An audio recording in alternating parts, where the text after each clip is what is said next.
The Veil of Veronica is one of the big mysteries in the world. It's a cloth of Saint Veronica with the image of Jesus imprinted on it. Not only did the historical story of how Veronica obtained this veil change significantly over time, but there's also a lot of mystery about whether the original veil still exists and if so, where it is. Let's start with the most common story about this veil, also known as Sudarium or Vernicle, which is seen here being held by a lady called Veronica in a painting from around 1470 by Hans Memling. Veronica was a bystander when Jesus was carrying his cross on his way to Golgotha, where he would be crucified. Out of compassion for his suffering, she offered him her veil such that he could wipe the blood and sweat from his face. Jesus accepted it, and when he returned the veil to her, it magically contained an image of his face. Only problem with this story is that it is not described in the Bible or in some other contemporaneous source for Veronica's life, but only some 13 centuries later. The story of Veronica that I just told is a very convoluted one, to say the least.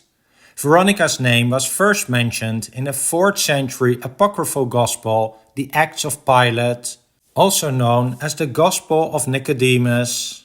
In the 7th chapter, Veronica appears as a witness defending Jesus in front of Pilate, saying, "I had a low of blood, and I touched the hem of his garment, and the low of blood I had for 12 years was stopped."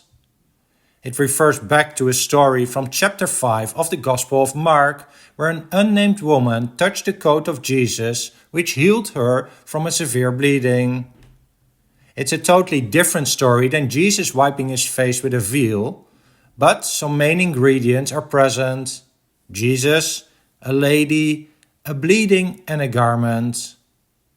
4 centuries later, around the 8th century, an appendix was added to the Acts of Pilate, which included the story about the Roman Emperor Tiberius, who was very sick.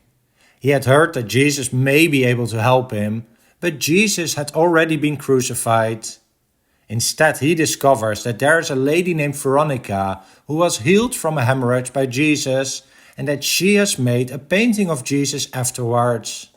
Veronica and her painting are brought to the emperor, who worships the painting and is healed immediately.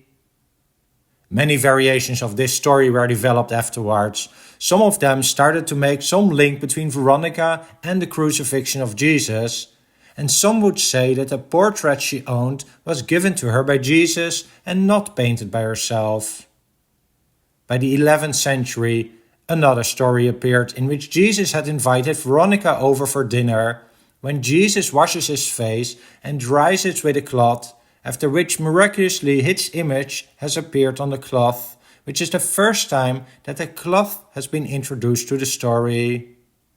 Notice that in the majority of the images so far, the image of Jesus on the veil of Veronica is shown with a crown of thorns, but that the stories so far do not support the crown being present. And so you have also seen some versions of the veil without a crown of thorns in line with the story so far. But these come mostly from artists from Eastern Orthodox countries.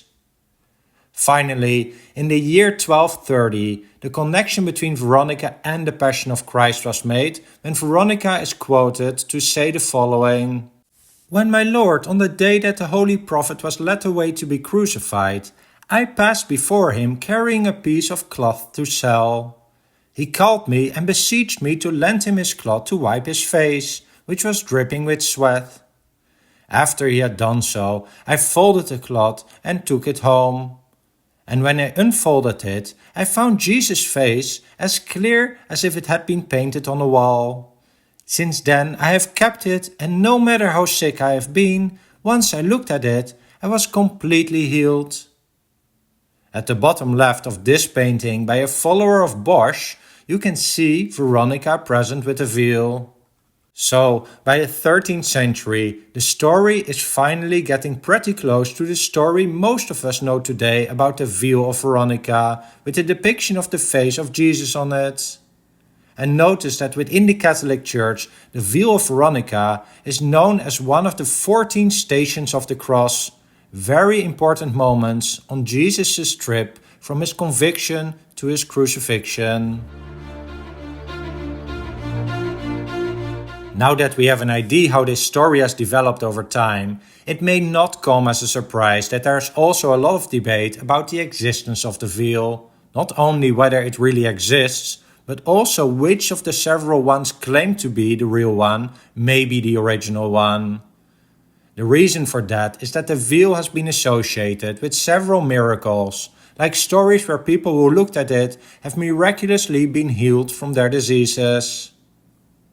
This is a statue in St. Peter's Basilica showing Saint Veronica holding a veil, and if you look carefully, you can recognize a face on the veil.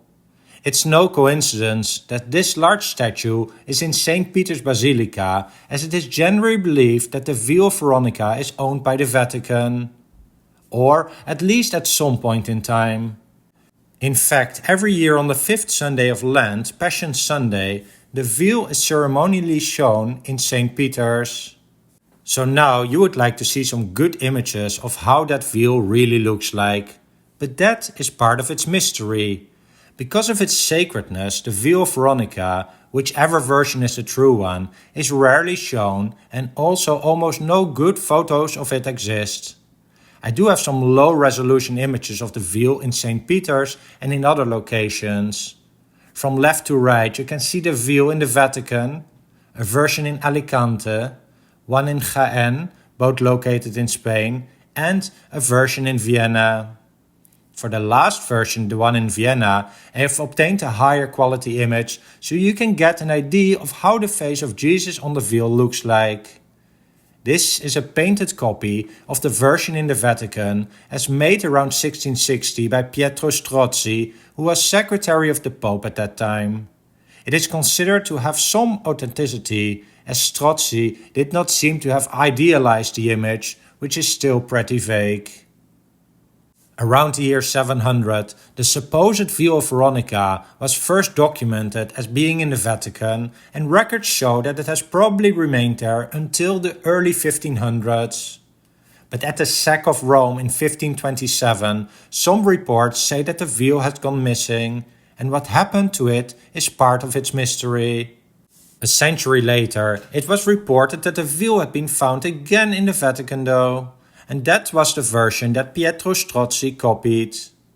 However, there have also been reports that the veil was stolen from Rome and has either been destroyed or has been moved to a different place, and that is why some other places claim that they actually have the original Veil of Veronica, no matter whether that is the true version, if it ever existed, or the version that was first documented at the Vatican in the year 700.